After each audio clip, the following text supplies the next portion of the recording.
السلام عليكم، أهلا وسهلا. اشتركوا في القناة الآن وفعلوا الجرس ليصلكم كل فيديو جديد. الجامعة ترد رسميا على خبر استقالة الركراكي. نفت الجامعة الملكية المغربية لكرة القدم بشكل رسمي خبر تقديم الناخب الوطني وليد الركراكي لاستقالته من منصبه عقب خسارة نهائي كأس إفريقيا 2025 أمام السنغال.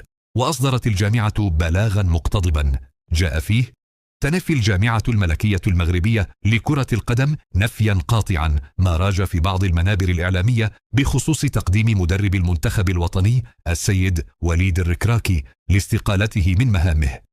وجاء البلاغ ردا على الأنباء التي تحدثت عن تقديم الركراكي لاستقالته من منصبه عقب الفشل في الفوز بلقب الكان وعدم إتمام عقده الذي ينتهي بعد المشاركة في كأس العالم 2026 الذي يقام الصيف المقبل في الولايات المتحدة الأمريكية وكندا والمكسيك. وأوردت مجموعة من التقارير أن الركراكي وضع استقالته فوق طاولة فوزي لقجع رئيس الجامعة الملكية المغربية لكرة القدم، وأنه ينتظر فقط الموافقة عليها، وهو الأمر الذي نفته الجامعة في بلاغها الأخير. وليد الركراكي يقدم استقالته. كشفت مصادر مطلعة أنه بعد الهزيمة في المباراة النهائية أمام السنغال قدم وليد الركراكي استقالته من منصبه كمدرب للمنتخب المغربي في خطوة فاجأت المتابعين، بينما لم يصدر إلى حدود الساعة أي موقف رسمي من الجامعة الملكية المغربية لكرة القدم بخصوص هذا القرار.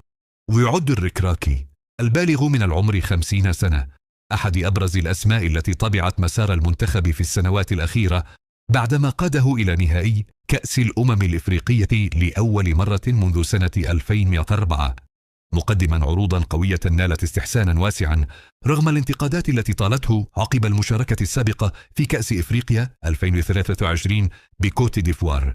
كما ظل اسمه مرتبطا بالإنجاز التاريخي في مونديال قطر حيث بلغ نصف النهائي قبل أن تتبخر آمال التتويج القاري إثر ضياع ضربة جزاء حاسمة في الدقائق الأخيرة أمام السنغال. وبرغم المسار الإيجابي فضل المدرب الوطني فتح صفحة مراجعة الذات بعد فترة وصفها بالمجهدة، معتبرا أن الظرفية الحالية تفرض التفكير بهدوء في المرحلة المقبلة، خاصة مع اقتراب الاستحقاق العالمي القادم.